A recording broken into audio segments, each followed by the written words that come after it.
Hello, hello. It's me, Dr. Hines.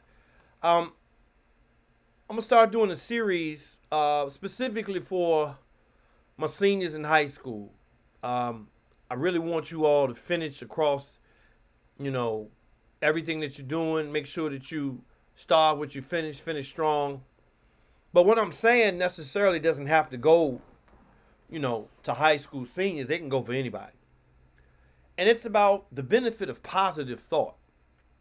I know you hear a lot of people on the internet, social media platforms, and they speak about the benefits of positive thoughts and how it's good to be positive in all situations and try to, splash out the negativity. And while all of that may be true and well, sometimes you just need to have a practical application of how in the world does positive thoughts have anything to do with you when most of what you're going through is not positive. Your home life is not positive. Where you go to school is not the best school. Your teachers are not the best. You always feel like you're being picked on. You're not the biggest. You're not the strongest. You're not the most beautiful. You don't have the longest hair. You don't drive a nice car to school. You don't have the best clothes. You've been going through some emotional things, some mental things. You've been dealing with the death of somebody. You've been dealing with the loss of somebody. You have lost sense of self. And then you hear somebody say, well, all you got to do is just have positive thoughts. It's not that easy. But it is essential. It is essential.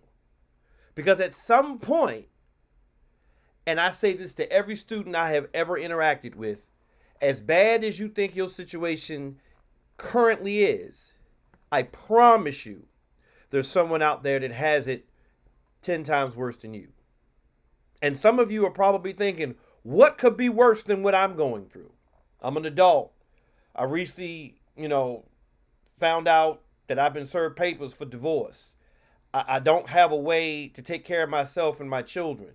My car broke down. I don't have any money to fix it. I have to get back and forth to work. I'm tight on money. I get another week, or I have another week before I get paid, and I only have $10 to my name, and I got 2 kids to feed. How can I be positive at that point? Well, just understand that I'm not saying take joy in the misery of others. To just know that there's other people out there that have it worse than you. You say, I don't have any backing. I don't have my mother, my father in my life.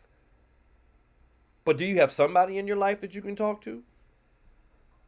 Is there somebody who cares about you? I don't wear the best clothes to school. Well, I have on clothes, and they're clean. Um, I'm not the biggest. I'm not the strongest. Well, guess what? There can only be one biggest, and there can only be one strongest, and there can only be one the most beautiful as it is defined by other people. Why can't you just be the best you? I know I'm not the best looking person on earth. Far from it. But will I walk around with my head down saying that I'm ugly, that I'm not, I'm not happy within myself? No, I'm not going to say that. I don't have all the money in the world. I am not rich by any stretch of the imagination. But I've learned over time, in order to prevent myself from being in a position where I have next to nothing, I have to learn what is my intake, what are my bills, and how do I live in between. That's a whole different conversation. But positive thoughts. I don't drive the best looking car in the world. Well, I have a car. You're in high school. I don't have a car. You have a bus that can pick you up. You have parents that'll drop you off. You don't have the best clothes. Well, that's fine. Good for them that has the money to spend a lot of money on clothes. You have clothes and they're clean.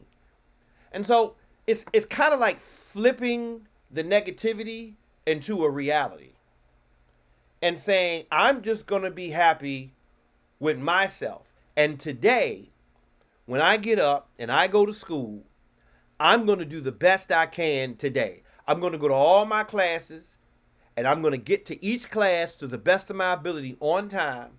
And when I get in every class, I'm going to do my best to participate as best as I can. And participation, students, means asking questions. And I know you've heard there's no dumb question. You shouldn't ask questions. That's the only way a teacher can understand whether you know something or whether you don't know something, is by asking questions. You know, if you have a student that's always asking a question, then maybe the student didn't get it when you taught it. Now, some teachers are belligerent and will say, well, you should have paid attention. And a lot of students don't, and some students do. But ask the question nonetheless. Do the best that you can with your assignments. Even if you get every question wrong, do the best you can with your assignments. Have the positive thought that at least you knew you turned it in on time. You went to class on time. You didn't have your earbuds in and your phone out. You were actually participating in class. And that's positive, because even though you may be in a bad situation, if you have a good day, then that's great. One of the things I've learned over the years is that the difference between a good day and a bad day is your attitude. If you have the right attitude, it's easier to have positive thoughts. It's easier to have thoughts that are beneficial to you. Some of you may be in a situation, if you're an adult, you're thinking about going back to school, and you're questioning if you can actually pull it off. You have to believe that you can, even though you don't know if you can. But you have to believe that you can, because the belief is stronger. The belief will guide you through tough times. If you think you know you're not going to do well, then you're going to give up before you even try. Or the first obstacle that comes your way, you're going to give up. And students, if you're in that last leg of high school, if you're in this last year, these last months or whatever, you've got to push hard. This is not the time to take your foot off of the pedal. This is the time to push hard all the way through to the end. I'm going to make this last year, I'm going to make this last semester of school the best grades I can possibly do, because I know I have it in me. I'm going to get the best grades I ever got since I've been in school, because I'm at the end. And I know it's going to be hard, and I know it's going to be tough, and I know it some days is going to stress me out, but I'm fine with the stress. I've dealt with stress from 9th grade, 10th grade, 11th grade, all through middle school, all through elementary school. It's time I start believing in myself and believe that I can and I will.